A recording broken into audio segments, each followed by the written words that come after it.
चलिए अब अपना जानते हैं कि हमारे कंपोनेंट्स ऑफ बजट क्या हैं। इसके जस्ट पहले वाले पार्ट में हमने अभी तक इससे ऊपर वाला सारा पढ़ लिया है और उसमें हमने डिस्कस कर लिया है कि आपका बजट क्या होता है और बजट के मेन ऑब्जेक्टिव्स क्या होते हैं, जो कि बहुत मोस्ट इंपॉर्टेंट क्वेश्चन है जो एग्जाम में आपसे डिस्कस होता है। अब हमें यहाँ पर बात करने की कंपोनेंट ऑफ बजट, इसका क्या मतलब होता है। इसका मतलब होता है कि refers to structure of the budget. आपके बजट का क्या स्ट्रक्चर है वो कहलाता है आपका components of budget. Mainly structure क्या होता है, आप कहाँ से पैसा कमाते हैं और कहाँ आपका पैसा खर्च हो जाता है। तो इसलिए इन्होंने कहा है कि टू मेन कंपोनेंट्स, इसके दो मेन कंपोनेंट्स होते हैं बजट के। सबसे पहला है उसमें रेवेन्यू बजट और दूसरा है आपका कैपिटल बजट। ठीक है, इसको पढ़ने से पहले मैं आपको बहुत प्यारी सी बात बता देता हूँ कि जब भी बजट के साथ कैपिटल शब्द का इस्तेमाल होगा तब आपकी एसेट्स यानी जो आपकी संपत्तियाँ होती हैं और जो आपकी लाइबिलिटीज़ होती हैं इन पे फ़र्क पड़ेगा। या तो ये बढ़ जाएंगी या फिर ये घट जाएंगी। और रेवेन्यू बजट में ऐसा कुछ नहीं होता, ना एसेट्स बढ़ेगी ना घटेगी, ना लाइबिलिटी बढ़ेगी ना लाइबिलिटी घटेगी। इसलिए कहा जाता है it deals with the revenue aspect of the government budget. It explain how revenue is generated. देखिए क्या कहता है वो कि हाउ रेवेन्यू इज जनरेटेड और कलेक्टेड बाय द गवर्नमेंट, मतलब हमारा रेवेन्यू कैसे जनरेट होता है, कैसे गवर्नमेंट उसको कलेक्ट करती है, और इसी तरीके से how it is allocated among various expenditure heads, और वो कहाँ उस पैसे को खर्च करते हैं, कहाँ ज़रूरतों के हिसाब से अपने पैसे को वो लोग खर्च कर देते हैं। और उन्होंने रेवेन्यू बजट के भी दो पार्ट करे हैं। सबसे पहला करा रेवेन्यू रिसिट्स, यानी कि हमारी भारत सरकार जो रेवेन्यू कमाती है डे टू डे लाइफ को पूरा करने के लिए, और फिर उनको कहाँ खर्च कर देती है। ठीक है, तो रेवेन्यू एक्सपेंडिचर इन शॉर्ट जब सब समझ में नहीं आता तो revenue budget is the statement, ये एक स्टेटमेंट होती है ऑफ एस्टीमेट रेवेन्यू रिसिट्स, यानी कि आप पैसा कमाते हैं, और estimate revenue expenditure during a fiscal year, यानी कि एक साल के भीतर 1 अप्रैल से लेकर 31 मार्च के भीतर हमारा कहाँ से पैसा आता है, जो कैसा होता है एस्टिमेटेड रेवेन्यू होता है, एस्टिमेटेड रेवेन्यू रिसिट्स होता है। एस्टिमेट का मतलब है कि एक मतलब अंदाज़े के हिसाब से। ठीक है, कि आप तकरीबन इतना पैसा आपके पास रेवेन्यू रिसिट्स के माध्यम से आएगा और आप तकरीबन इतना पैसा अपनी अर्थव्यवस्था के अंदर रेवेन्यू एक्सपेंडिचर के नाम पे खर्च कर देंगे। फिर दूसरा होता है आपका कैपिटल एक्सपेंडिचर। आप सीधे उसकी अगर डेफिनेशन के ऊपर बात करते हैं तो कहता है कि ये भी एक स्टेटमेंट होता है कि capital budget is the statement of estimate capital assets, यानी कि आपके पास कहाँ से कैपिटल एसेट्स आती हैं और कहाँ पे कैपिटल एक्सपेंडिचर के तौर पे वो अपना पैसा खर्च कर देते हैं। ओके, अभी जो उसके बाद जब हमें जानना है तो हमें पढ़ना है क्या, हमें पढ़ना है एक्चुअल में इन चीज़ों को है जो आपने भी पढ़ा ना यहाँ पे। जैसे अभी आपने पढ़ा था कि ये एस्टिमेटेड रेवेन्यू एसेट्स, ये पढ़ना है अभी आपको। ठीक है, रेवेन्यू एक्सपेंडिचर पढ़ना है, कैपिटल एसेट्स पढ़ना है और कैपिटल एक्सपेंडिचर पढ़ना है। यही है जो आगे इसके बाद आपको पूरा का पूरा डिटेल में थोड़ा सा एक्स्ट्रा तौर पर जानना है। तो मैं सबसे पहले हम लोग जो यहाँ पे शुरू करेंगे वो क्या शुरू करेंगे कि आपको जो पढ़ना है वो पढ़ना है बजट की रिसिट्स। ठीक है, अब बजट रिसिट्स को भी इन्होंने दो तरीके से तोड़ा हुआ है। ठीक है, रिसिट्स का मतलब होता है रिसीव करना। हम लोग आप इसको एक शब्द के से दिखा सकते हैं कि ये रिसीव करना, आप लोग रिसिट्स को दिखा सकते हैं। तो उसमें पहला होता है आपका रेवेन्यू रिसिट्स और दूसरा होता है आपका कैपिटल रिसिट्स। ठीक है, अब इन्होंने रेवेन्यू रिसिट्स को भी हिस्सों में तोड़ रखा है, जैसे कि टैक्स रेवेन्यू है, टैक्स में भी डायरेक्ट टैक्स है, इनडायरेक्ट टैक्स है, और जो नॉन टैक्स रेवेन्यू होते हैं उसमें देख रहे हैं आप कितने सारे 1 2 3 4 5 6 7 8 9 एक्सेट्रा, इस तरीके से और भी मिल जाएंगे। और इस तरीके से आप कहीं ना कहीं तरीके से आप अपना कैपिटल रिसोर्स को पढ़ पाएंगे। तो इनको एक एक करके जानते हैं, समझते हैं क्या है। तो सबसे पहले आपको पढ़ना है इसमें रेवेन्यू रिसिट्स, और रेवेन्यू रिसिट्स के बारे में जब आप पढ़ेंगे समझेंगे जानेंगे तो आपको काफ़ी कुछ यहाँ पे मिलने वाला है। कहता है कि revenue receipts refers to those receipts, देखिए क्या कहता है, refers to those receipts which neither, ये बहुत बड़ी बात है, create any liability nor cause any reduction in the assets of the government. मतलब समझो, ना तो आपके ऊपर कोई लायबिलिटी चढ़ेगी, नाइदर क्रिएट ए लायबिलिटी, ना ही आपकी किसी एसेट्स की वैल्यू रिड्यूस होगी। यानी कि ऐसा नहीं है कि आप कर्जा लेके पैसा मतलब अपने देश में ला रहे हो, या फिर एसेट्स बेच का कर्जा, सॉरी एसेट्स बेच के जो पैसा है वो अपने देश में ला रहे हैं, ऐसा कुछ नहीं है। तो हर वो रिसिट्स रेवेन्यू रिसिट्स है जिससे ना तो लायबिलिटी चढ़ेगी ना ही अपनी एसेट्स की वैल्यू कम होगी। ठीक है, और वही चीज़ इन्होंने यहाँ पे डिटेल में समझा भी रखी है, आप इसको पढ़ सकते हैं। इसके लिए सिर्फ आपको क्या करना है, रीड करना है। ठीक है सर, अब आपको पढ़ाता है किस तरीके से कि आपके जो रेवेन्यू रिसिट्स है उसके क्या क्या सोर्सेज हैं। तो इसके भी उन्होंने 2 सोर्सेज दे रखे हैं। सबसे पहले दे रखा है टैक्स रेवेन्यू, यानी कि सबसे मोस्ट इंपॉर्टेंट हथियार भारत सरकार का, कि जो भारत सरकार पैसा कमाती है वो टैक्स के माध्यम से कमाती है, और दूसरा होता है नॉन टैक्स रेवेन्यू के तौर पर, ठीक है। तो डिटेल में पढ़ते हैं कि व्हाट इज़ टैक्स रेवेन्यू। ये कहता है कि tax revenue what is this, refers to sum total of receipts from taxes and other duties imposed by the government. इसका सिंपल सा मतलब ये है कि जब टैक्सेस हैं और अलग अलग ड्यूटीज़ हैं, जब आप इन सबों को जोड़ देते हैं तो उनसे जो आउटपुट क्रिएट होता है वो आपका टैक्स रेवेन्यू कहता है। टैक्स चीज़ आज के दिन समझाना शायद इतना टफ नहीं है, क्योंकि ऑलमोस्ट डायरेक्टली हम लोग डायरेक्टली इनडायरेक्टली हर तरीके से टैक्स पे कर ही रहे हैं, ठीक है। अब होता क्या है इसके अंदर कि टैक्स के बारे में क्या है। सबसे पहली बात कि टैक्स इज़ अ यूनिलैटरल, यानी कि टैक्स एक वन साइडेड कंसेप्ट है, यानी कि सिर्फ टैक्स जो है हम कंज्यूमर लोग देते हैं, बदले में सरकार हमें डायरेक्टली कुछ नहीं देती, ठीक है। दूसरा कहता है कि it is a compulsory payment, ठीक है, made by people and companies to the government without reference to any direct benefits in return. इसका सिंपल सा मतलब है कि टैक्स जो कि वन साइडेड है, यूनिलैटरल है, इट्स अ कंपलसरी पेमेंट, और ये देता कौन है, आम जनता देती है या फिर वो कंपनीज देती हैं जो पैसा कमा रही हैं किसी न किसी तरीके से इत्यादि, ठीक है। और ध्यान रखिएगा कि आप यहाँ पे बिना without reference to any direct benefits in return, यानी कि बदले में आपको डायरेक्ट कोई रिटर्न मिले ऐसी संभावना आमतौर पर नहीं होगी, ठीक है। इसलिए उन्होंने साफ साफ कहा भी है कि टैक्स इज कंपलसरी पेमेंट, जिन्होंने पॉइंट्स में तोड़ा है कि इसके दो एस्पेक्ट हैं कि कंपलसरी पेमेंट और no one can refuse to pay it. एक भी व्यक्ति इसको पे करने से मना नहीं कर सकता यदि वो टैक्स पे करने योग्य व्यक्ति है तो, ठीक है। दूसरा होता है कि tax receipts are spend by the government for common benefits. जो टैक्स रिसिट्स होती है, जो भारत सरकार टैक्स कलेक्ट करती है, उसको कहाँ खर्च करती है, bye the government for the common benefits of the people in the country. से एग्जाम्पल हम बात करेंगे अभी किस में खर्च होता है। A tax payer can not expect that the tax amount will be used for his direct benefit. जो भी टैक्स पेयर होता है, अप्रॉक्स 3% लोग ऐसे हैं जो कि डायरेक्ट टैक्स पे करते हैं, अभी हमें आगे पढ़ाया जाएगा। और बाकी आम जनता नॉर्मली जो कि चीज़ें खरीद रही है, बेच रही है, ये लोग इनडायरेक्ट टैक्स तो गुड्स एंड सर्विसेज के माध्यम से पे कर ही रही हैं। बट ध्यान दीजिएगा कि कोई भी टैक्स पेयर व्यक्ति डायरेक्ट बेनिफिट्स की उम्मीद ना करे, ऐसा नहीं होता, ठीक है। ओके, इन्होंने ये भी कहा कि टैक्स रेवेन्यू जो है is the main source of regular receipts of the government. Government का रेगुलर सोर्स जो है रेवेन्यू का, वो एक बेस्ट एग्जाम्पल उसमें टैक्स रेवेन्यू आपका हो सकता है। Government collect various kind of taxes from the public to make day to day expenditures. अपने दिन के खर्चों को पूरा करने के लिए टैक्स बहुत ज़्यादा इंपॉर्टेंट चीज़ मानी जाती है। And there is a strict action against anyone who fails to pay the taxes. यदि अगर कोई भी मतलब जो टैक्स देने से पहले कतराता है, वो टैक्स नहीं देता है, ठीक है, तो उसके अगेंस्ट में अच्छा खासा मतलब एक होता है ना कि स्ट्रिक्ट एक्शन जो है आमतौर पर लिया जाता है, या फिर हमारी सरकार टैक्स का जो है वो लेती भी है, ठीक है। अब इन्होंने इस टैक्स रेवेन्यू को भी दो तरीके से क्लासीफाई किया हुआ है। सबसे पहला है आपका डायरेक्ट टैक्स और दूसरा है आपका इनडायरेक्ट टैक्स, ठीक है।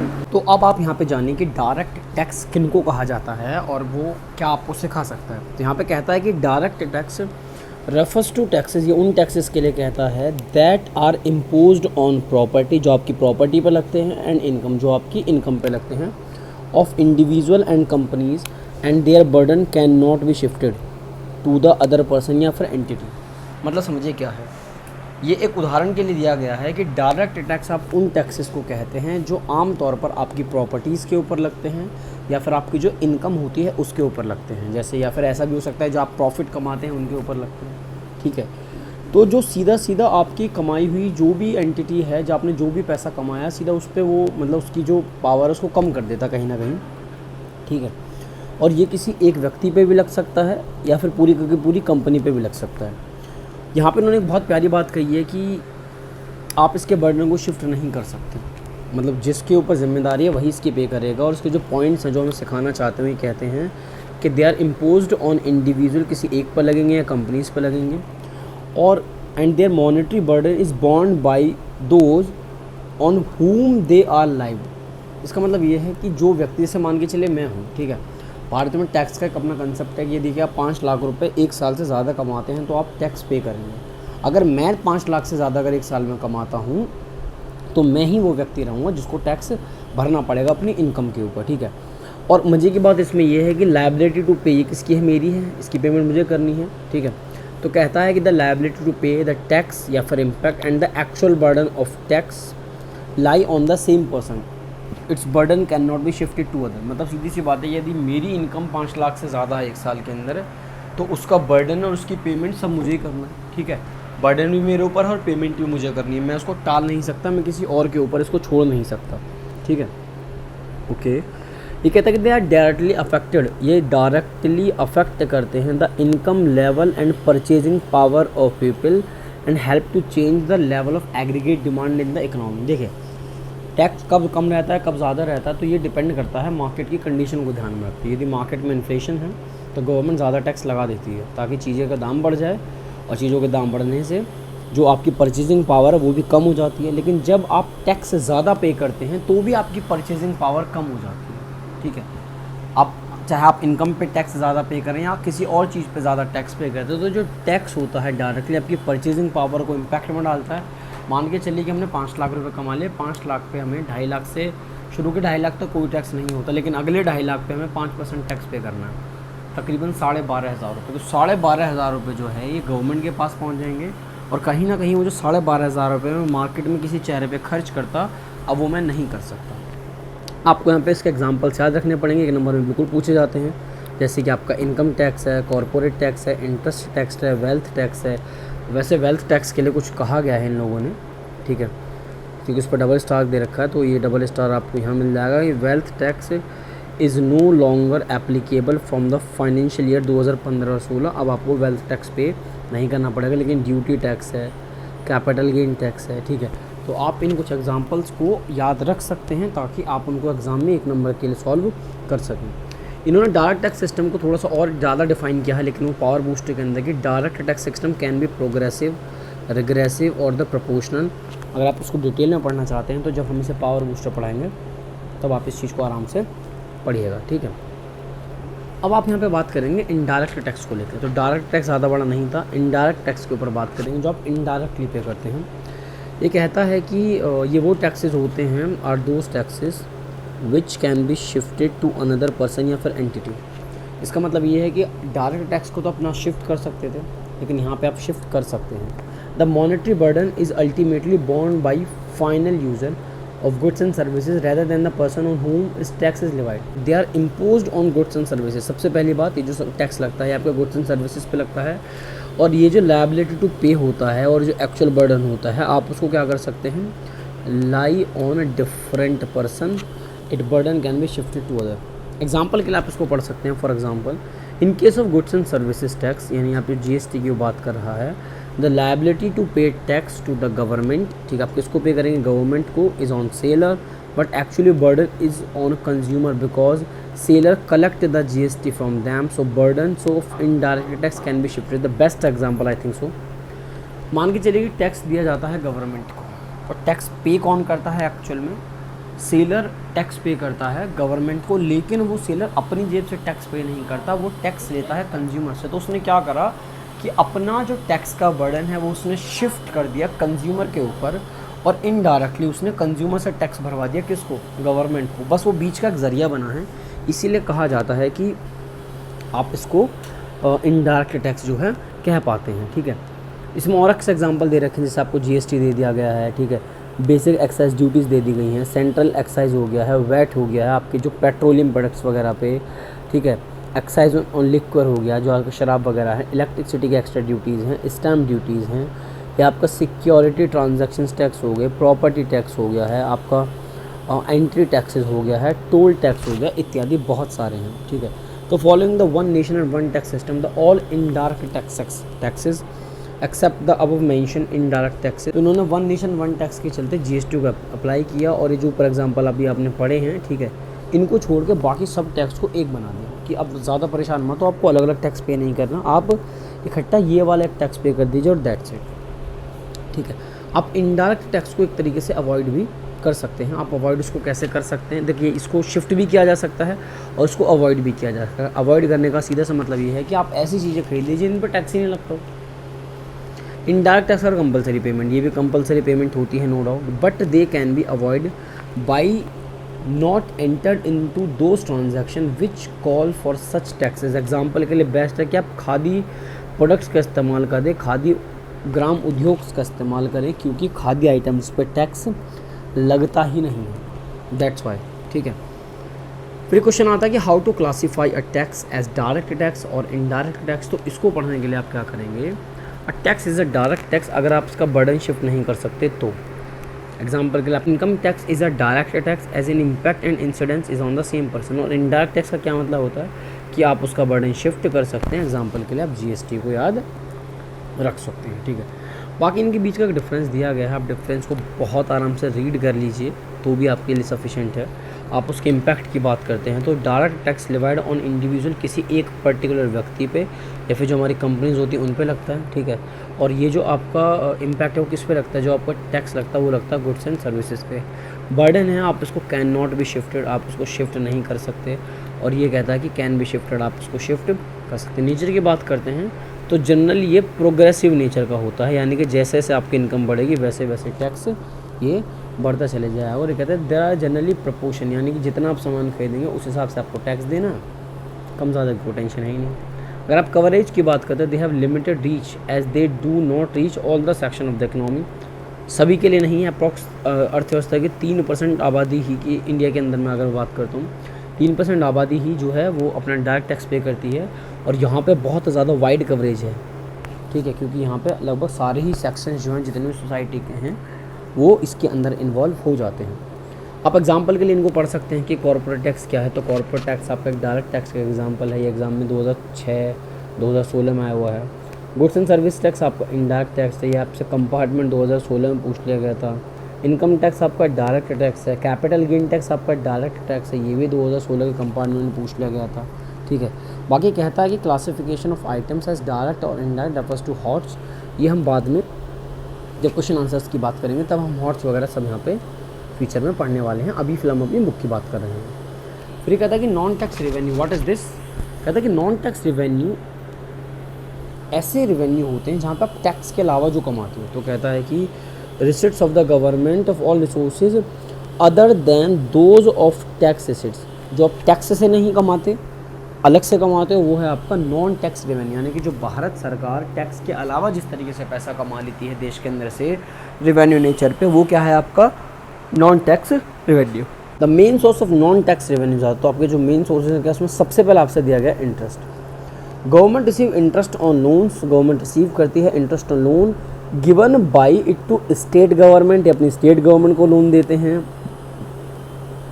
यूनियन टेरिटरीज, प्राइवेट एंटरप्राइजेज या फिर जनरल पब्लिक को। मतलब एक सीधी सी बात यह है कि जो हमारी भारत सरकार है ये लोन प्रोवाइड कराती है और उसमें जो बदले में इंटरेस्ट कमाती है वो आपको क्या कहलाएगा, एक नॉन टैक्स रेवेन्यू कहलाएगा।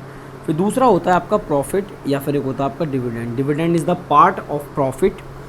Government earn profit through public sector undertakings like Indian railway, ठीक है, जैसे कि इंडियन रेलवे में भारत सरकार के पूरे शेयर हैं, LIC हो गया, भील हो गया, एक्सेट्रा।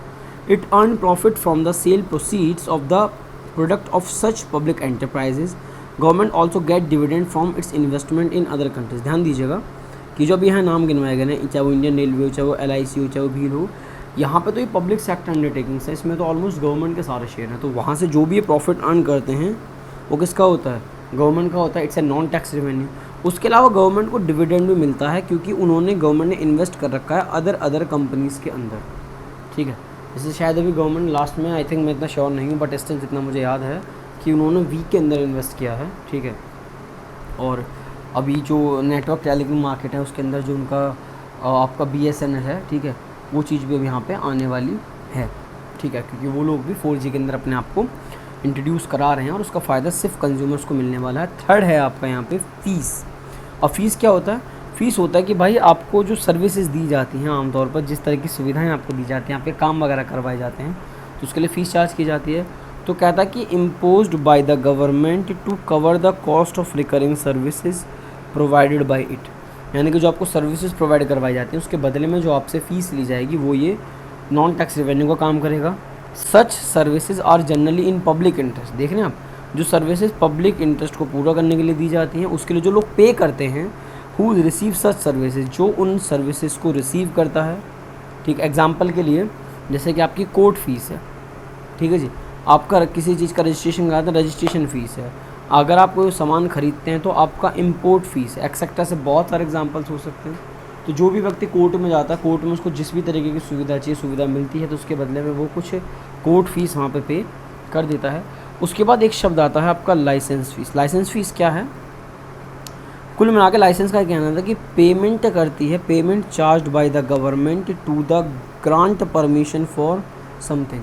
आपको कुछ करना है, आपको किसी चीज़ के लिए परमिशन चाहिए, आप गवर्नमेंट से परमिशन लीजिए और उस परमिशन की वजह से आपको जो पैसा दिया जाएगा, यानी कि उस परमिशन के चलते जो आपको फ़ीस पे करनी है, उसकी लाइसेंस फ़ीस पे करनी है, वो भी गवर्नमेंट का एक नॉन टैक्स रेवेन्यू कहलाएगा। For example, licence fees paid for permission to keeping a gun. अगर आप बंदूक रखना चाहते हैं अपने पास तो आपको लाइसेंस की आवश्यकता है, ठीक है। उसके अलावा जो आपके कॉमर्शियल व्हीकल्स हैं, जो आप बाइक वगैरह के जो आपके ड्राइविंग लाइसेंस वगैरह होते हैं, ठीक है, आप जब उनकी बात करते हैं तो भी वो आपका किसका कहलाता है? वो नॉन टैक्स रेवेन्यू का ही पार्ट यहाँ पे आमतौर पर कहलाता है। उसके बाद का जो नेक्स्ट पॉइंट है वो फाइन एंड पेनल्टी। इसके लिए पूरा देश जाना जाता है, क्योंकि यहाँ जितने भी हम नियम कानून तोड़ते हैं उससे आपको पता चलता है कि ये भी एक नॉन टैक्स रेवेन्यू का पार्ट है। They refers to those payment which are imposed on law breaker. जो कानून तोड़ेगा देश के अंदर वो फाइन या फिर पेनल्टीज़ भरेगा। For example, fine for jumping red lights, अगर आप रेड लाइट्स तोड़ देते हैं, ठीक है, और penalty of non payment of tax, यदि आप टैक्स नहीं पे करते हैं वक्त से तो उसके लिए जो आपके ऊपर पेनल्टी लगाई जाएगी, ये वो चीज़ है। Fine are different from taxes as the former is levied to maintain law and order. Law and order को मेंटेन करने के लिए जो लोग फ़ाइन या पेनल्टीज़ भरते हैं वो टैक्स से डिफरेंट होता है, ठीक है, और ये इसीलिए नॉन टैक्स रेवेन्यू कहा जाता है क्योंकि टैक्स से बिल्कुल अलग है, ठीक है। और ये कहता है कि whereas the latter is impose to generate revenue, और ये रेवेन्यू जनरेट करने का एक बेस्ट तरीका है। फिर एक शब्द आता है इस्टेट्स। इसका क्या मतलब है? It refers to claim of the government on the property of a person who dies without leaving behind any legal heir or a will. मतलब सीधी सी बात है कि एक व्यक्ति मर जाता है, उसके आगे पीछे रोने वाला कोई नहीं है, उस प्रॉपर्टी का कोई भी रख रखाव नहीं है, कोई भी उसके आगे पीछे नहीं, तो प्रॉपर्टी पे किसका कब्जा हो जाता है? सिर्फ और सिर्फ भारत सरकार का। तो इस तरीके से भी आप उस चीज़ को नॉन टैक्स रेवेन्यू में ले सकते हैं। फिर आपके पास एक शब्द आता है गिफ्ट्स और ग्रांट्स। अब एक गिफ्ट और ग्रांट्स का क्या मतलब होता है? कई बार होता है कि government receive gifts and grant from the foreign government. आपको विदेशी गवर्नमेंट कभी गिफ्ट देती हैं तो कभी चंदा देती हैं, एंड इंटरनेशनल ऑर्गेनाइजेशंस इत्यादि। Sometimes individual and companies also voluntary gift money to the government. Such gifts are not a fixed source of revenue. कुछ गिफ्ट्स तो कभी भी ऐसा हो ही नहीं सकता कि भाई ये आपके रेवेन्यू का हर साल सोर्स है कि आपको कोई हर साल गिफ्ट देगा, आपको हर साल चंदा देगा, नहीं। और जनरली ये कब दिए जाते हैं? आमतौर पर generally received during national crisis such as war, flood etcetera, ठीक है। अगर आपको मैं बेस्ट एग्जांपल अगर ये वॉर फ्लड के ऊपर बताता हूँ तो श्रीलंका के जो श्रीलंका बर्बाद हुआ था, और बांग्लादेश है आपका, नेपाल हो गया, पाकिस्तान हो गया, तो ये देश ऐसे हैं जो ऑलमोस्ट कगार पे खड़े हुए हैं कि हाँ ये भी बर्बाद हो सकते हैं। तो जैसे कि श्रीलंका के अंदर सारी कानून व्यवस्था सब कुछ बर्बाद हो गया, तो ऐसे में अगर कोई इंटरनेशनल ऑर्गेनाइजेशन है या फिर कोई पड़ोसी देश है, वो लोग उनको कोई चंदा देते हैं या फिर उनको गिफ्ट के तौर पे कोई भी चीज़ प्रोवाइड करवाते हैं, तो वो क्या है उनके लिए एक तरह का नॉन टैक्स रेवेन्यू ही वो कहलाएगा। फिर एक शब्द होता है फॉरफीचर्स, ठीक है। फॉरफीचर का मतलब आमतौर पर तो जब्त कर लेना होता है। These are in the form of penalties. ये भी किस तरीके की होती हैं? पेनल्टीज़ की तरह ट्रीट होते हैं। Which are imposed by the court. इन्हें कौन लगाता है? कोर्ट के द्वारा ये लगाए जाते हैं। For non compliance of orders या फिर non fulfilment of contracts etcetera. यहाँ पे नॉन कंप्लाइंस ऑफ ऑर्डर का मतलब ये होता है कि यदि आप मान के चलिए कि गवर्नमेंट का कोई ऑर्डर है और आप उसको नहीं मानते हैं, ठीक है, तो आपके ऊपर पेनल्टी की तरह इसको चार्ज किया जाएगा। या फिर आपने मान के चलिए कि किसी के साथ कॉन्ट्रैक्ट किया है और वो कॉन्ट्रैक्ट आप पूरा नहीं कर रहे हैं, तो भी उस कॉन्ट्रैक्ट के माध्यम से आपकी वो चीज़ जब्त कर ली जाएंगी जो आपने कॉन्ट्रैक्ट करते टाइम साइन की होंगी। फिर एक होता है special assessment. What is this? इसका मैं बहुत बेस्ट एग्जांपल दूंगा। एक शब्द आप यहाँ पे दिया गया कि नियर अ मेट्रो, ठीक है जी। अभी मान के चलिए कि आपके घर के आगे से एक मेट्रो निकल जाती है और उसकी वजह से जो आपकी प्रॉपर्टीज़ के दामों एकदम से हाइक पे आते हैं, बहुत ज़्यादा हाई हो जाते हैं, क्योंकि अब वहाँ पे तरक्की आ गई है। तो गवर्नमेंट इसके चलते आप लोगों से थोड़ा बहुत जो है वो स्पेशल असेसमेंट मांगेगा, और ये भी एक नॉन टैक्स रेवेन्यू का एक पार्ट है, क्योंकि अब हर जगह रोड बन रही हैं, आपका मेट्रो स्टेशन वगैरह बन रहे हैं, ना जाने क्या क्या। तो कहते हैं refers to the payment made by the owner. इसकी पेमेंट कौन करता है? Payment made by the owner, मतलब मालिक करता है, of those properties was value has appreciated due to development activities of the government. मान के चलिए कि किसी पर्टिकुलर जगह पे कोई गवर्नमेंट एक्टिविटीज़ कर रही है जिसकी वजह से आपकी प्रॉपर्टी के दाम एकदम से बहुत ज़्यादा हाई हो जाते हैं, तो उसके लिए आपको कुछ पैसा जो पे करना पड़ेगा वही आपका स्पेशल असेसमेंट है जो कि गवर्नमेंट के काम में आएगा। बाकी आपको इसने डिफरेंस दे रखा है, ये भी डिफरेंस आप सिर्फ रीड कर सकते हैं क्योंकि अभी आपने इतना कुछ पढ़ लिया है। रीड करने के लिए आप टैक्सेस रेवेन्यू और नॉन टैक्सेस रेवेन्यू के बीच का अंतर पढ़ सकते हैं, उनकी डेफिनेशन के माध्यम से, उनका क्या नेचर है उसके माध्यम से, इसको किसको फ़ायदा होता है, और कुछ एग्जांपल्स को याद करते हुए अब आप डिस्कस करेंगे कैपिटल एसेट्स। तो कहता है कि व्हाट इज़ कैपिटल एसेट्स, तो उसका जवाब है कि refers to those receipts either create a liability or cause a reduction in the assets of the government. मतलब कैपिटल एसेट्स के चलते या तो आपकी लायबिलिटीज़ आपके ऊपर बढ़ जाएंगी या फिर आपकी जो एसेट्स हैं उनकी वैल्यू कम हो जाएगी। यानी सीधी सी बात है, या तो आप उधार ले लो या फिर आप अपनी संपत्ति बेच दो, और उससे जो आपके हाथ में पैसा आता है वो आपका कहलाता है कैपिटल रिसीट्स। ठीक है, एग्जाम्पल मैं आपसे यहाँ पढ़ूंगा तो कहता है the receipts must create a liability for the government, borrowings are capital receipts as they lead to an increase in the liability of the government. However, tax received is not a capital receipts. It does not result in creation of any liability. सीधी सी बात है कि आप loan ले लीजिए, that's it, it's a capital receipts। ठीक है, या फिर और क्या हो सकता है कि receipts from sale of shares of public enterprises is a capital receipts। जो हमारी पब्लिक है, जैसे हमारा LIC की बात करते हैं तो LIC में भी कुछ % शेयर जो हमारी गवर्नमेंट ने बेचे हैं, ठीक है, उनको पब्लिक सेक्टर्स के हाथों में बेच दिया गया है, तो वो जो उन्होंने अपने एसेट्स का थोड़ा सा हिस्सा बेचा है जिसको उन्होंने डिसइन्वेस्टमेंट का नाम दिया है, वो भी आपका क्या हो सकता है, कैपिटल एसेट्स होता है। ओके, अब आप आपको बात करनी पड़ेगी सोर्स ऑफ कैपिटल एसेट्स के बारे में कि वो कौन कौन से सोर्स है जिससे गवर्नमेंट अपना पैसा इकट्ठा करती है। ठीक है, तो उसका सबसे पहला जवाब है आपका बोरोइंग्स। यानी बोरोइंग्स का मतलब होता है आप जो उधार ले लेते हो, आप जो लोन ले लेते हो। Borrowings are the fund raised by the government to meet excess expenditures. जो बोरोइंग्स होती हैं वो कब करती है गवर्नमेंट, जब आपको अपने बहुत ज़्यादा खर्चे पूरे करने हो, मीट एक्सेस एक्सपेंडिचर्स। ठीक है, क्योंकि हम एक डेवलपिंग कंट्री हैं तो यहाँ पे आपकी इनकम से ज़्यादा आपके एक्सपेंडिचर होते हैं, दैट्स वाई गवर्नमेंट को बोरोइंग करना पड़ता है। और अभी जस्ट इसमें एक बहुत मोस्ट इंपॉर्टेंट क्वेश्चन डिस्कस होगा, उसके ऊपर यहाँ पे बात करेंगे। गवर्नमेंट किस तरीके से फंड मतलब बोरो करती है, तो सबसे पहला है ओपन मार्केट। ठीक है, जब आपने चैप्टर नंबर 6 पढ़ा था तो आपने वहाँ पे पढ़ा था ओपन मार्केट ऑपरेशन, जिसमें गवर्नमेंट क्या कर रही थी, अपनी सिक्योरिटी को खरीद और बेच रही थी। ये भी उसी बात को ही दर्शाता है कि ओपन मार्केट का इस्तेमाल करके ये लोग आम तौर पर अपनी सिक्योरिटीज़ को बेच के भी पैसा जो है मतलब लोगों से ले लेते हैं। दूसरा, reserve bank of India, chapter number 6 में ये बात पढ़ाई गई थी कि इनका बेस्ट साधन कौन सा है कि लोग रिजर्व बैंक ऑफ इंडिया से भी उधार ले सकते हैं, या फिर जो आपकी विदेश की गवर्नमेंट है, फॉरेन गवर्नमेंट हैं, जैसे कि उन्होंने USA से ले लिया, इंग्लैंड से लोन ले लिया, या फिर जो आपके इंटरनेशनल इंस्टीट्यूट हैं जिसमें वर्ल्ड बैंक आता है, इंटरनेशनल मॉनेटरी फंड आता है, IMF वगैरह इसको कह देते हैं। तो borrowings are capital assets as they create a liability for the government. ठीक है, तो जब गवर्नमेंट उधार लेके अपने खर्चों को पूरा करती है तो उस टाइम पे बोरिंग शब्द क्रिएट होता है। दूसरा होता है रिकवरी ऑफ लोन।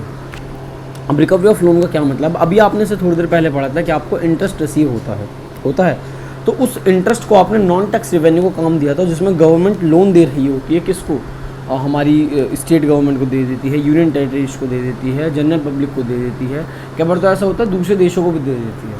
ठीक है, तो वहाँ से जब आप उस लोन की रिकवरी करते हैं, मान के दीजिए कि आपने किसी को लोन दे रखा है, तो आपका इन्वेस्टमेंट क्या लीजिए उसको, चाहे आपका ये कह लीजिए कि भाई हमारे लिए तो एक तरह की एसेट्स है कि हमारा पैसा आप पे निकलता है और हम आपसे इंटरेस्ट कमाते हैं। ठीक है, अब जब आप उस लोन की रिकवरी कर रहे हैं कि लाओ भाई हमें हमारा पैसा दे दो क्योंकि हमें अपने खर्चे पूरे करने हैं, तो आपकी एक एसेट्स की वैल्यू रिड्यूस हो जाती है।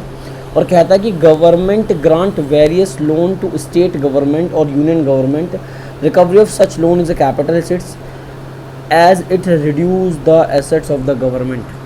ठीक है, तो यहाँ पे ये चीज़ वही है कि गवर्नमेंट ग्रांट जो है, जो गवर्नमेंट करती है, जो उन्होंने लोन दे रखे हो तो उसके वापस मांग लेते हैं और अपने एक्स्ट्रा खर्चों को वहाँ से पूरा कर देते हैं। तीसरा है आपका अदर रिसिट्स। अदर रिसिट्स के अंदर उसमें सबसे पहला क्या दिखाया गया, disinvestment. I think this is very most important condition. जब भी बजट पास होता है तो बजट में हर साल थोड़ा बहुत डिसइन्वेस्टमेंट हमारी गवर्नमेंट करती ही करती है, थोड़ा बहुत प्राइवेट सेक्टर्स के लिए अपनी जो कंडीशंस हैं उनको बेचा करती है। This investment refers to the act of selling part. देखिए क्या कहता है, the act of selling part or hold the share of a select public sector undertakings PSUs held by the government, यानी कि जो हमारी भारत सरकार है, जिस पे भारत सरकार का कंट्रोल है, जिनको PSUs कहा जाता है, उसके कुछ शेयर या फिर पूरा का पूरा कंप्लीट शेयर वो प्राइवेट सेक्टर्स को बेच देते हैं। They are terms at the capital assets, और उससे क्या होता है कि आपकी एसेट्स रिड्यूस हो जाती हैं, that's why government hold ownership in various PSUs in the form of equity shares. When the government sells a part or whole of its shares it lead to transfer of ownerships of PSUs to the private enterprises. बात बिल्कुल वही है, ठीक है, कि private sectors को ये लोग जो पब्लिक सेक्टर अंडरटेकिंग्स कंडीशंस होती हैं उनको बेच देते हैं, ठीक है। उसके बाद कहता है कि स्मॉल सेविंग्स, स्मॉल सेविंग्स का क्या मतलब होता है कि refers to fund raise from the public in the form of the post office deposit, national saving certificates, Kisan Vikas पत्रास etceteras, ठीक है। पोस्ट ऑफिस के अंदर लोगों के डिपॉजिट्स होते हैं, उस पैसे का इस्तेमाल कर लेते हैं लोग। नेशनल सेविंग सर्टिफिकेट्स, जब चैप्टर 6 आपको पढ़ाया गया तो जब आप M1 M2 M3 M4 आप पढ़ रहे थे तो वहाँ पे इसका जिक्र हुआ था।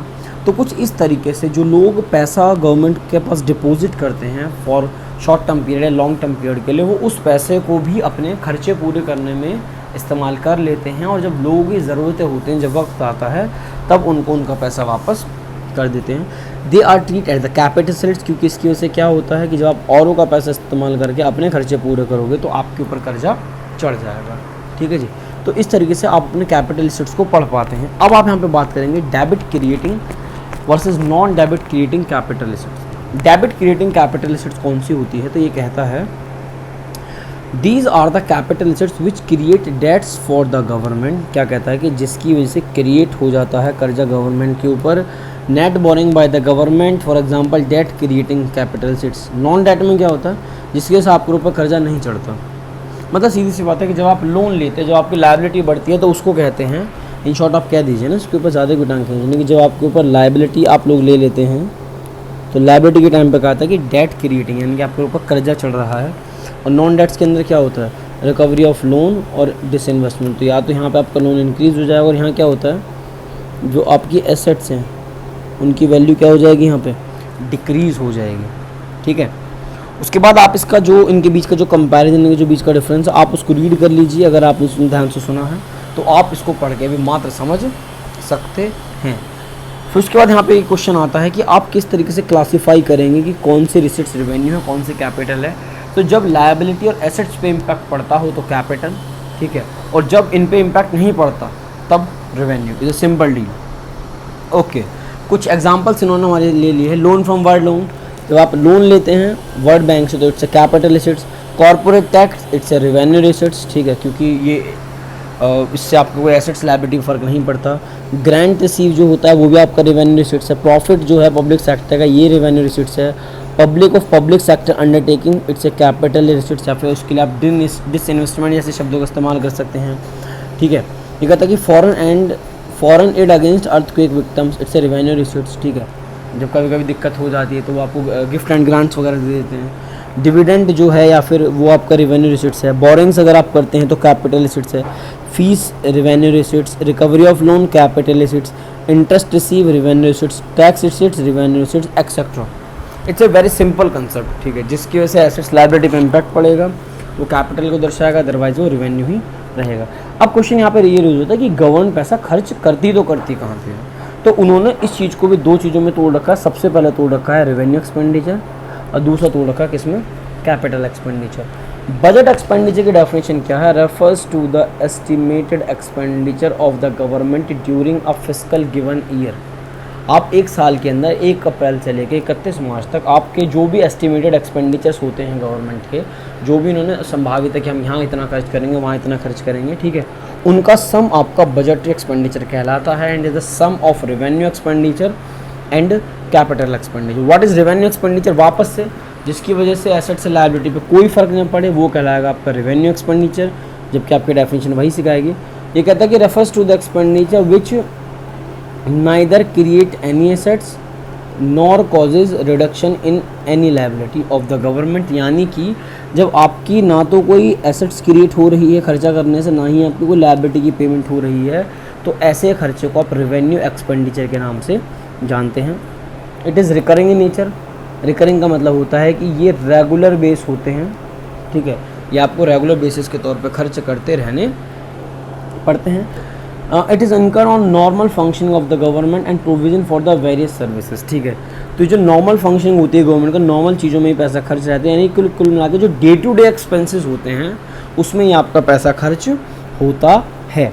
एग्जाम्पल के लिए आप अपने जो गवर्नमेंट एम्प्लॉयज़ उनको सैलरी देते हो, बुजुर्गों को पेंशन देते हो, अगर आपने लोन ले रखा तो आप इंटरेस्ट देते हो, एक्सपेंडिचर करते हो एडमिनिस्ट्रेटिव सर्विसेज पे, डिफेंस की सर्विसेज पे, हेल्थ की सर्विसेज पे, ग्रांट पे स्टेट्स वगैरह को जो चंदा वगैरह दिया जाता है या कोई और तरह की हेल्प होती है, तो इस टाइप के जो खर्चे होते हैं वो रेवेन्यू एक्सपेंडिचर होती है। इन शॉर्ट आप उसको पढ़िए, जो आपके डे टू डे रोज़मर्रा के जो खर्चे होते हैं उसको आप यहाँ पे जोड़ लेते हैं, ठीक है। उसके बाद अगर आप यहाँ पे पढ़ते हो तो ये कहता है कि the expenditure must not create on assets of the government, ठीक है। एग्जांपल आपने पढ़ ही लिया है।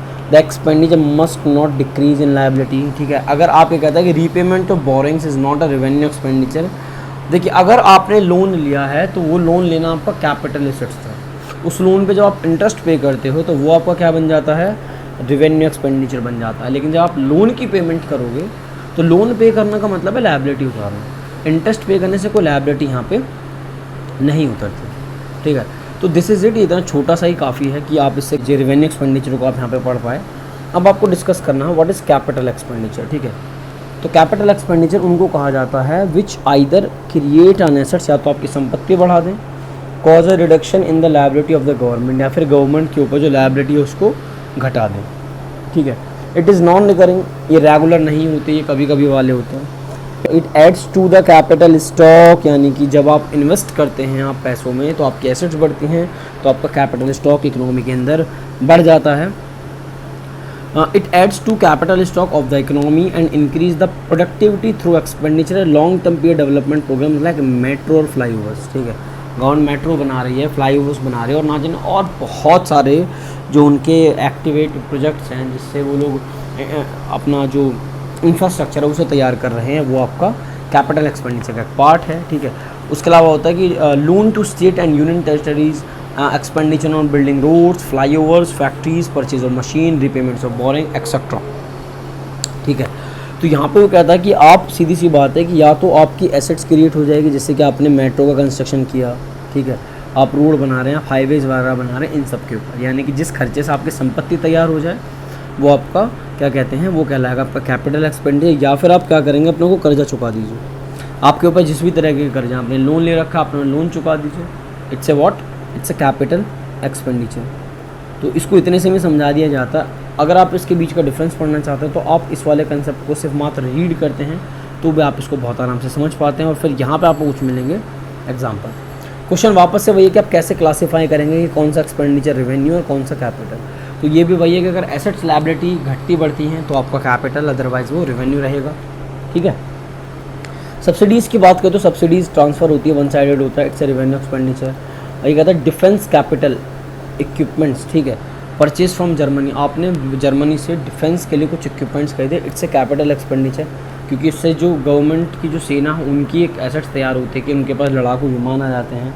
आप ग्रांट देते हैं स्टेट गवर्नमेंट को तो रेवेन्यू नेचर का है।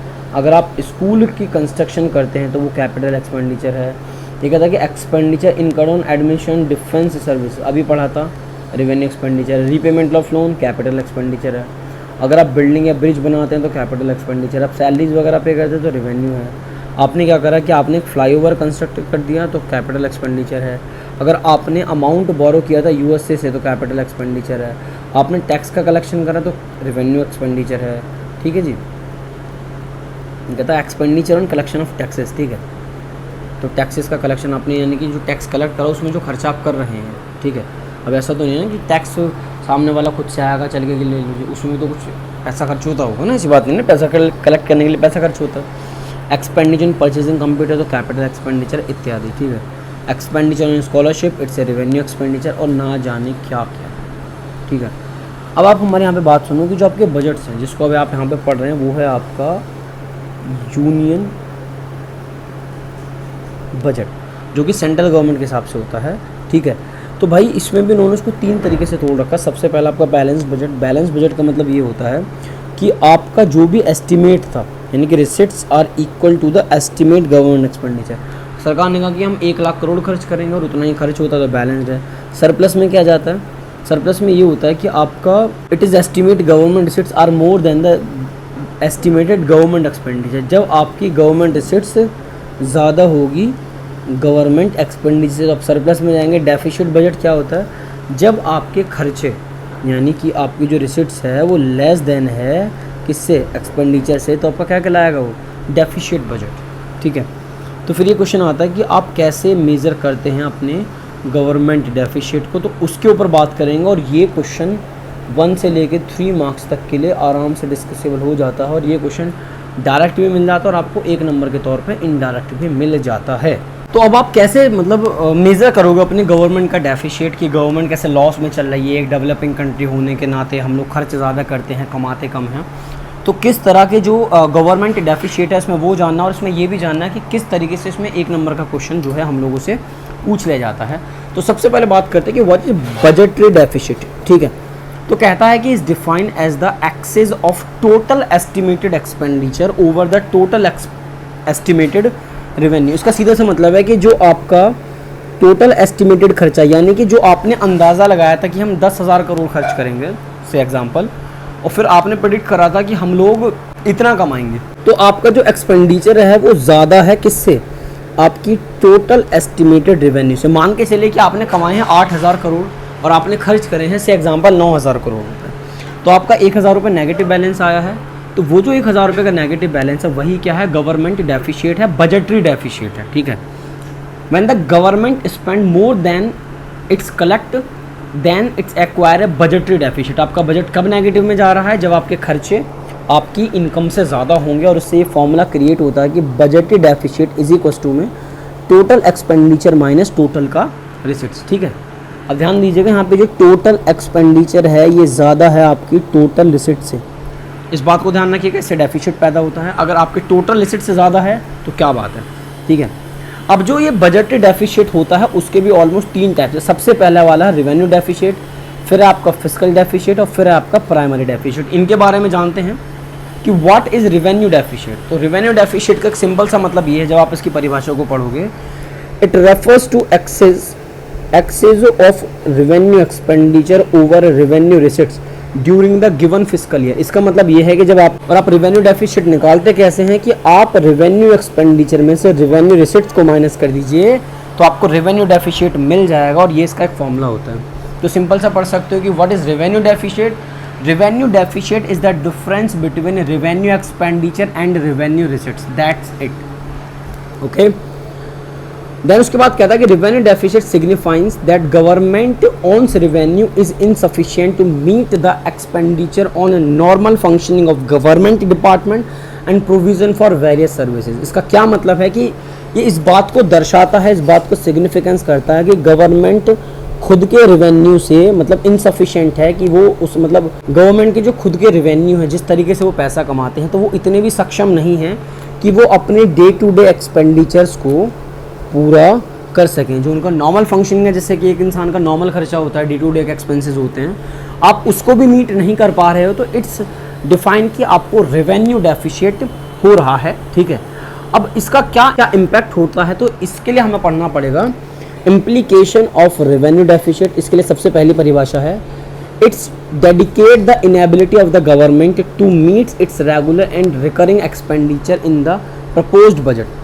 ये सरकार की जो अनियोग्यता होता है उस बात को दर्शाता है कि आप अपने जो रेगुलर एक्सपेंडिचर होते हैं, जो रेगुलर रिकरिंग एक्सपेंडिचर होते हैं, आप उन तक को पूरा नहीं करते जो आपने बजट में प्रॉमिस किया था, जो आपने बजट प्रपोज किया है, आपने बजट हमारे सामने रखा है। It implies that government is dissaving. देखिए, ये बहुत सिंपल सी बात है कि जब आपके खर्चे आपकी कमाई से ज़्यादा होंगे तो सबसे पहले आपकी जो सेविंग्स हैं वो ख़त्म करनी पड़ती हैं आपको। जब आपकी सेविंग्स ख़त्म हो जाती हैं तो फिर आपके साथ क्या हुआ कि आप अपनी एसेट्स को बेचना शुरू करते हो। जब एसेट्स भी नहीं बचती तब आप लेना शुरू करते हो क्या, उधार। ठीक है, और फिर उधार के बाद आप एक ऐसी कंडीशन में फंस जाते हो जिससे आप कभी भी नहीं निकल पाते। तो इट इम्प्लाइज गवर्नमेंट क्या करे, डिस सेविंग। डिस सेविंग का मतलब होता है जो आप अपनी सेविंग खर्च कर रहे हो अपने शौक पूरा करने के लिए या फिर अपने डे टू डे एक्सपेंडिचर को पूरा करने के लिए। Government is using savings of other sectors of the economy to finance it's consumption expenditure, यानी कि आपकी रेवेन्यू, आपको सीधी सी बात है कि आपका जो रेवेन्यू रिसिट्स है वो कम है रेवेन्यू एक्सपेंडिचर से, तो फिर आप क्या कर रहे हो कि उन खर्चों को पूरा करने के लिए जो कि नेसेसरी हैं आप अपनी सेविंग्स को खर्च करते हो, ठीक है। It also implies that the government has to make up this deficit from capital receipts. देख रहे हैं आप, कैपिटल रिसिट्स आपको करना पड़ता है, और कैपिटल रिसिट्स में हमने पढ़ा था कि आपके पास पैसा आ रहा है, अब चाहे लायबिलिटी लेके पैसा आए या फिर अपनी एसेट्स बेच के पैसा आए, ठीक है, थ्रू बोरोइंग्स। देखिए उसने वही वाली बात की, चाहे बोरोइंग्स करिए चाहे आप डिसइन्वेस्टमेंट करिए, ठीक है। It means revenue deficit either lead to an increase in the liability in the form of borrowings, देखा ना, increase in the liability in the form of borrowings and reduce the assets through disinvestment, ठीक है, ये चीज़ यहाँ पे आती है।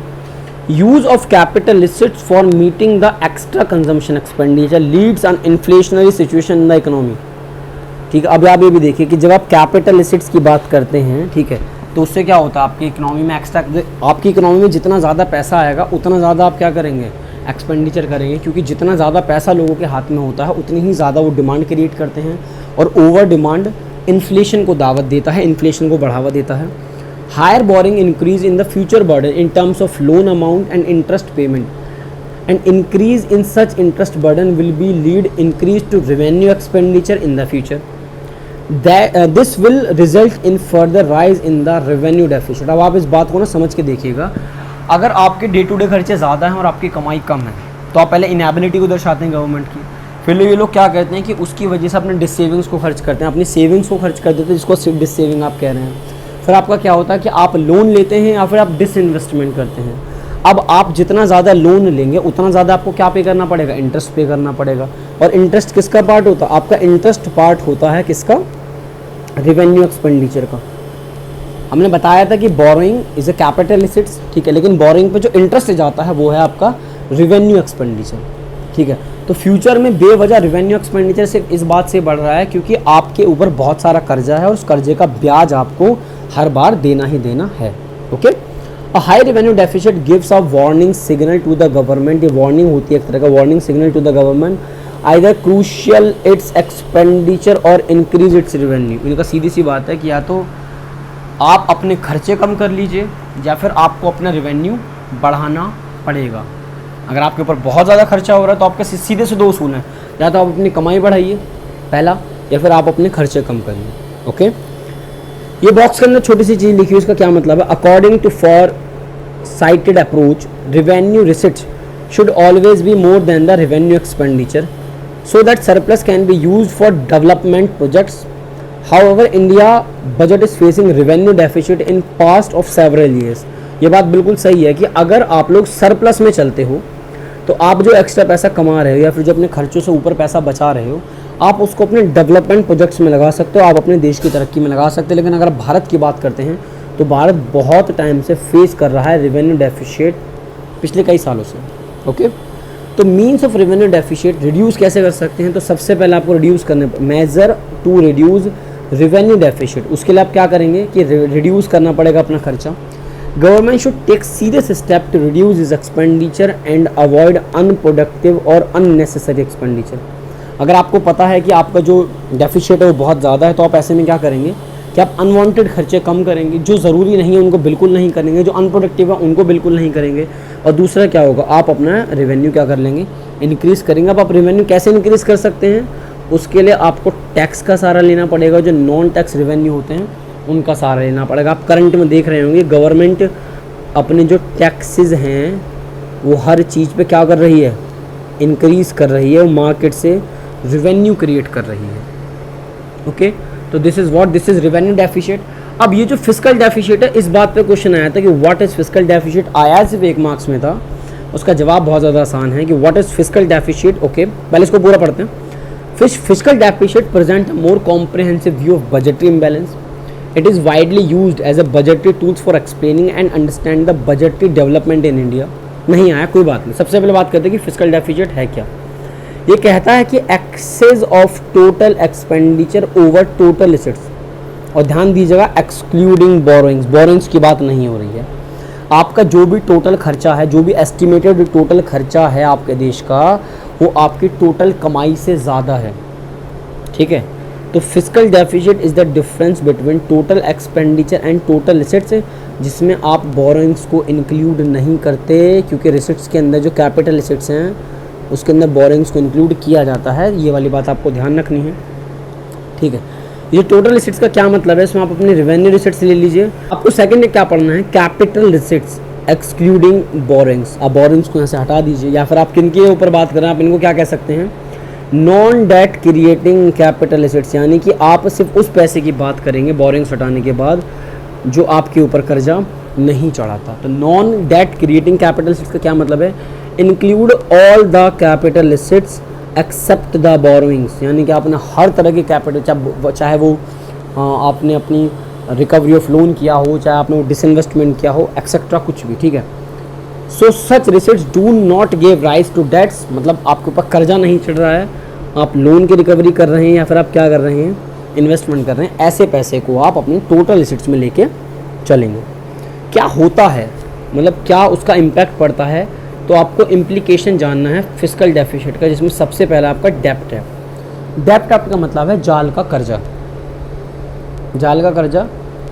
डेप्ट का मतलब है कर्जे का जाल। मतलब fiscal deficit indicate the total borrowings requirement of the government.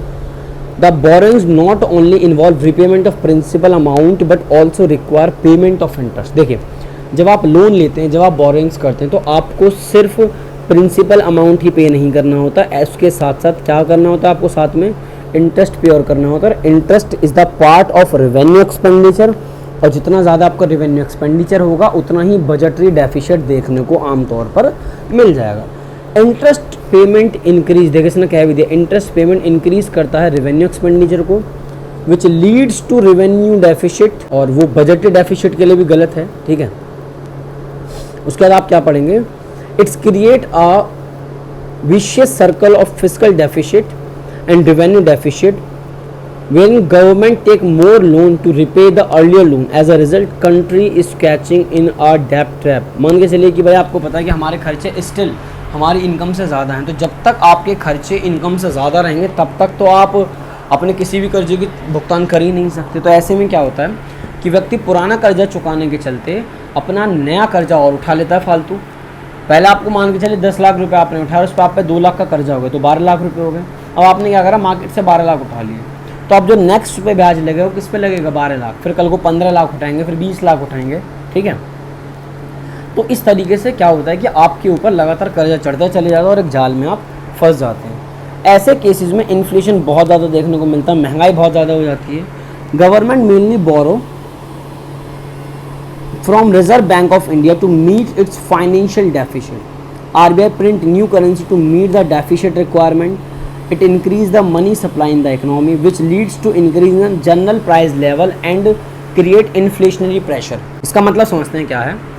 जब गवर्नमेंट को पता है कि भाई वो लोग बोरोइंग्स कर रहे हैं, डिसइन्वेस्टमेंट कर रहे हैं, तो उनके पास एक ऑप्शन ये भी होता है कि वो लोग RBI से लोन उठा लें, ठीक है। अब ध्यान रखना कि सबसे वर्स्ट हालत, सबसे बुरी हालत होती है कि अगर आप RBI से लोन लेते हैं, तो बल्कि इससे बेहतर कहा जाता है कि आप बोरोइंग्स कर लीजिए, डिसइन्वेस्टमेंट कर लीजिए, सबसे बेहतर ये माना जाता है, ठीक है। तो इसका मतलब ये है कि आप जब RBI से लोन लेते हैं, आप RBI से नई करेंसी प्रिंट कराते, तो मार्केट में और ज़्यादा पैसा जाता है। इससे क्या होता है कि लोग एक्स्ट्रा डिमांड करते हैं, मनी सप्लाई मार्केट में बढ़ जाता है। एक्स्ट्रा डिमांड करेंगे तो इससे क्या होगा, सप्लाई तो लिमिटेड है, इससे क्या होगा कि चीज़ें महंगी होंगी और इन्फ्लेशन प्रेशर जो है देश के ऊपर बढ़ जाएगा।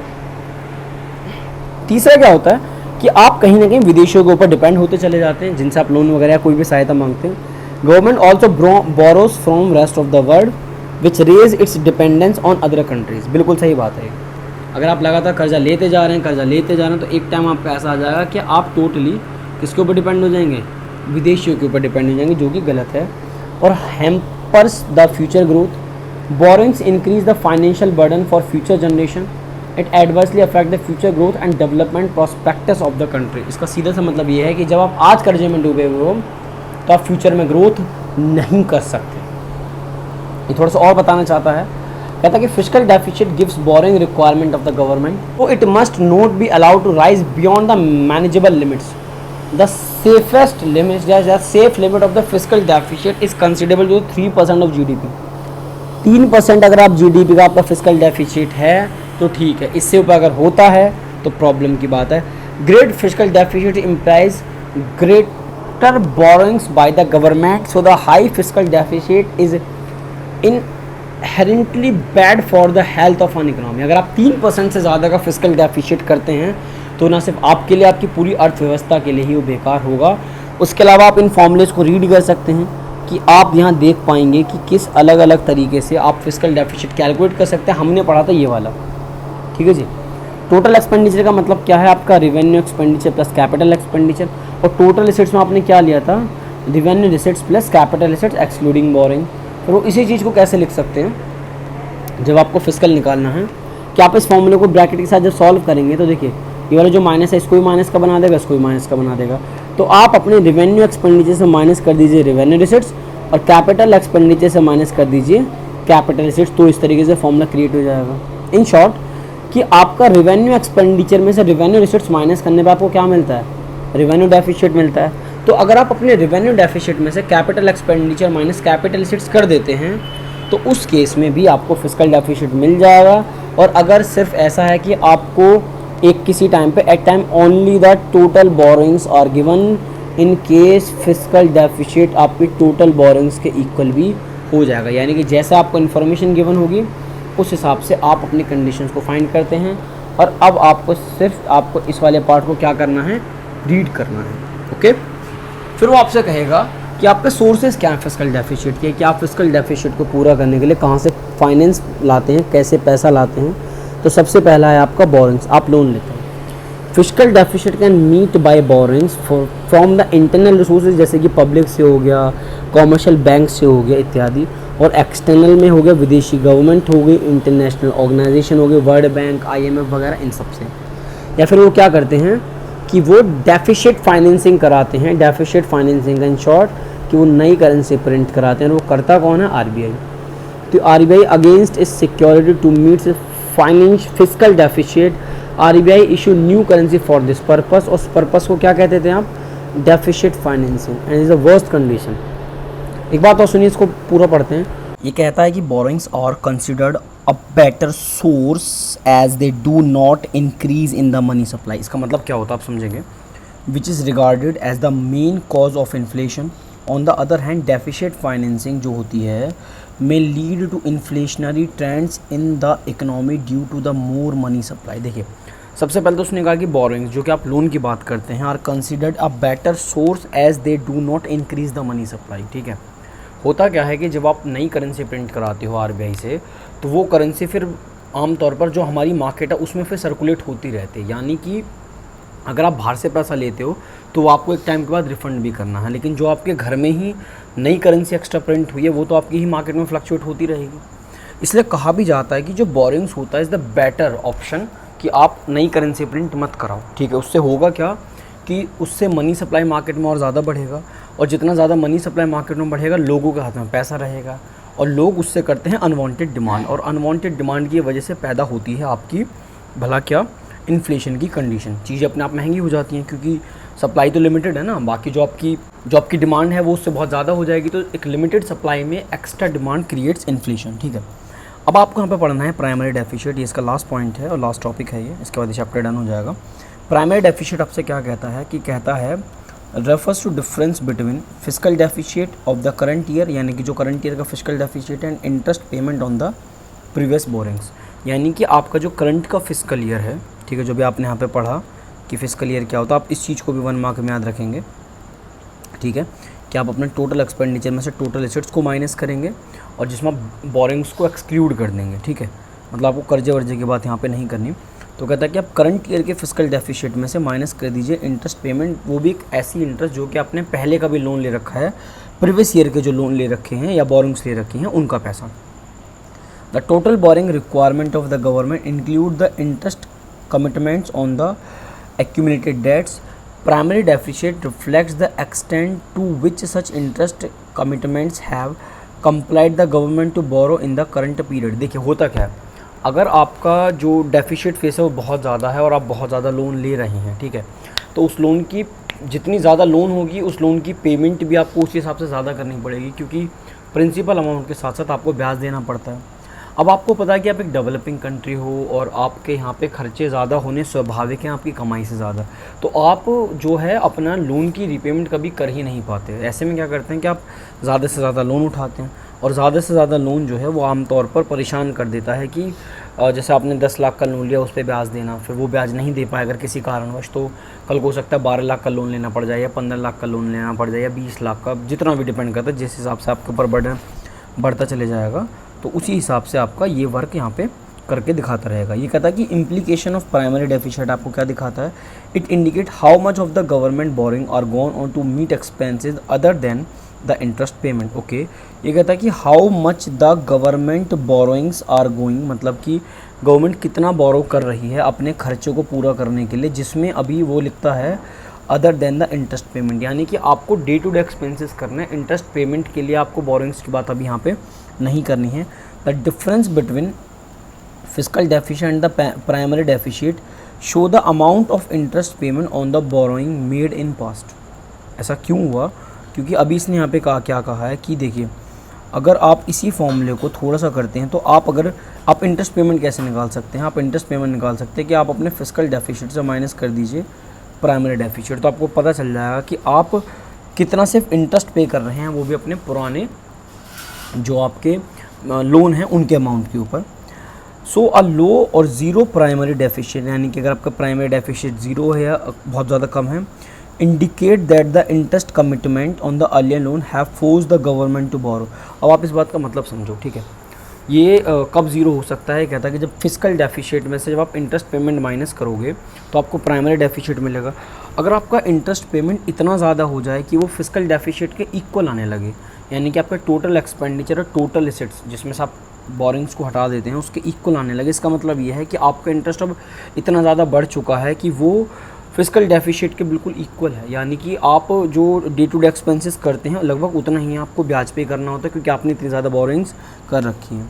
तो ऐसे केसेस में क्या होता है कि या तो ये बहुत ज़ीरो हो गया या फिर ये मतलब बहुत कम हो जाए, ठीक है। इससे क्या होता है कि आपका इंटरेस्ट इतना ज़्यादा हो गया कि अब आप उसको पेमेंट करने के लिए आपके पास कोई और ऑप्शन नहीं है, आप मजबूरी में जो लोन वगैरह हैं वो और भी ज़्यादा यहाँ पे लेंगे, ठीक है। तो ये कहता भी है कि व्हाट हैपेंड कि जब आपका प्राइमरी डेफिसिट ज़ीरो हो जाए, तो वो अभी हमने ये फॉर्मूला पढ़ा है कि primary deficit is equal to fiscal deficit minus interest payment. तो ये कहता है कि अगर आपका प्राइमरी डेफिसिट आपका क्या है, ज़ीरो है, देन आपने चेक करके देखिए कि आपका फिस्कल डेफिसिट और इंटरेस्ट पेमेंट आपस में क्या हो जाते हैं, इक्वल हो जाते हैं, ठीक है। तो that the government has to borrow only on account on interest payment. तो आप समझ लो कि मतलब इन लोगों से ब्याज देने के चक्कर में लोन लेना पड़ रहा है, प्रिंसिपल अमाउंट तो आप भूल ही जाओ, ठीक है। फिर यहाँ पे कहता है कि primary deficit is the root cause of fiscal deficit. ये क्या है, in India interest payment have considerable increase in the recent year. पिछले कुछ सालों में जो ये आपका इंटरेस्ट पेमेंट है लगातार बढ़ता जा रहा है। High interest payment on past borrowing have greatly increased the fiscal deficit. To reduce the fiscal deficit interest payment should be reduce through the repayment of loan as earlier as possible. जैसे कि अभी ये वाली बात बहुत ज़्यादा उठी हुई है कि आपको करंट ईयर में जो 2022 चल रहा है, इसमें गवर्नमेंट को अच्छा खासा अमाउंट जो है वो वापस करना है लोन का। एक सीधी सी बात, आप ये बात नॉर्मल लाइफ में भी आप इसको आजमा सकते हैं कि यदि आपको तरक्की करनी है, अगर आपको चाहते हैं कि आपके जो रिसोर्सेज हैं वो आपके काम में आए, तो आप उसके लिए क्या करेंगे कि आप ये कोशिश करेंगे कि आप सबसे पहले जो भी कर सकते हैं, जैसे भी कर सकते हैं, आप पहले अपने लोन को चुकाइए। जब आपके ऊपर लायबिलिटी नहीं होगी, जब आपके ऊपर कर्जा नहीं होगा, तो आपकी जो तरक्की है वो पक्की बात होने लग जाएगी, क्योंकि जो आपकी जो वर्थ है, जो आपकी वेल्थ बननी चाहिए, वो तो ब्याज में जा रही है, ठीक है। और ब्याज क्यों है, क्योंकि आपके ऊपर लायबिलिटी है। तो सीधी सी बात है कि ब्याज को हटाओ, पहले लायबिलिटी चुकाओ। मतलब ऐसा नहीं है कि ब्याज नहीं देना, देना सब कुछ है, लेकिन आप कोशिश ये करो कि एक्स्ट्रा एफर्ट्स के साथ आप अपनी जो है पहले क्या करोगे, आप उनमें लोन की रीपेमेंट कर दो। जिस दिन वो हो जाएगा आपकी सारी चीज़ें बैलेंस होने लग जाएंगी। आप इसका कंपैरिजन पढ़ सकते हैं प्राइमरी डेफिसिट को फिस्कल डेफिसिट का। सबसे पहले इसका मीनिंग है कि difference between fiscal deficit and interest payment, और इसमें क्या आता है कि total expenditure over total assets excluding boring. Indicator की बात करते हैं, it indicator the total boring requirement of the government excluding interest. यानी कि आप यहाँ पे क्या बात करते हैं, इंडिकेट करता है कि आपको जो टोटल बोरिंग्स करनी है वो ध्यान दीजिए कि गवर्नमेंट जो टोटल बोरिंग्स जो भी करती है उसमें उनकी इतनी बुरी हालत नहीं होनी चाहिए कि उन्हें इंटरेस्ट इंक्लूड करना चाहिए। वो कहते हैं कि इंटरेस्ट इंक्लूड मत करो, आप डे टू डे एक्सपेंडिचर के लिए लो, कोई दिक्कत नहीं। इंटरेस्ट पेमेंट करने के लिए अगर आप लोन ले रहे हो तो उसका मतलब आपकी हालत अच्छी नहीं है। फिजिकल डेफिसिट क्या दिखाता है? It indicate the total boring requirement of the government including interest. यहाँ पे इंटरेस्ट को इंक्लूड किया जाता है, यहाँ नहीं किया जाता, और बाकी रहे इनके फॉर्मूले। अब आप यहाँ पे देख सकते हो कि आपके चैप्टर का ये जो लास्ट पॉइंट था ऑलमोस्ट डन है, ठीक है। और ये आपका एस्टीमेट यूनियन बजट दे भी रखा है इस बुक के अंदर, ये 2021 और 2022 का है, यानी कि ये जो वर्क कर रहा होगा ये 1/4/2021 से लेके 31 मार्च 2022 तक चल रहा होगा, क्योंकि अब करंट में तो हम 22-23 वाले सेशन में ना। अब देखो रेवेन्यू रिसीट्स कितनी है, ये करोड़ में है कि ये है कि आपका 17,88,424 करोड़ जो है आपका रेवेन्यू रिसीट्स है। अगर आप कैपिटल रिसीट्स की बात करते हैं टोटल, तो वो कितनी है कि 16,94,812। तो टोटल रिसीट्स आपकी कितनी है? 34,83,236 करोड़। और आपका टोटल एक्सपेंडिचर कितना है? इन्होंने दिखाया था कि ये लोग इतना कमाएंगे, यानी कि रेवेन्यू रिसीट्स के माध्यम से वो लोग इतना कमाएंगे, और कैपिटल रिसीट्स में चाहे वो रिकवरी ऑफ लोन है 13,000 करोड़ की आपकी रिकवरी ऑफ लोन हो गया है, अदर रिसीट्स के माध्यम से वो कितना कमा लेंगे, वो है आपका 1,75,000 करोड़। और बोरिंग्स वगैरह कितना करेंगे? 15,06,812 करोड़ तक का वो लोग क्या कर लेंगे, बोरिंग वगैरह कर लेंगे। और गवर्नमेंट ने प्रेडिक्ट किया है कि वो तकरीबन इतना खर्चा करेंगे और इतना ये लोग जो रेवेन्यू है आमतौर पर मार्केट से जनरेट कर लेंगे, और ये दिखा देंगे कि हाँ हमारी जो है वो बजट जो बैलेंस है, जो बजट का बैलेंस है वो ऑलमोस्ट इक्वल है। मतलब कि एक कंडीशन होती है, इसीलिए कहा जाता है कि हर साल आप इक्वल, इसलिए कहा जाता है कि आप हर साल बजट ज़रूर देखें। And this is a chapter done, and thank you so much. यदि आप लोगों को लगता है कि हमारी वीडियो बहुत ज़्यादा हेल्पफुल है तो प्लीज़ हमें सब्सक्राइब कीजिए, हमें लाइक कीजिए, हमें फैलाइए, क्योंकि इस चीज़ की बहुत ज़्यादा रिक्वायरमेंट। और अगर आप कोई चाहते हैं कि आपको कोई पूरी बुक शूट करानी है, तो मुझे तो सिर्फ अगर 10-20 बच्चे भी बोल देते तो भी मैं पूरी बुक शूट करने के लिए रेडी हूँ। Thank you so much, God bless you.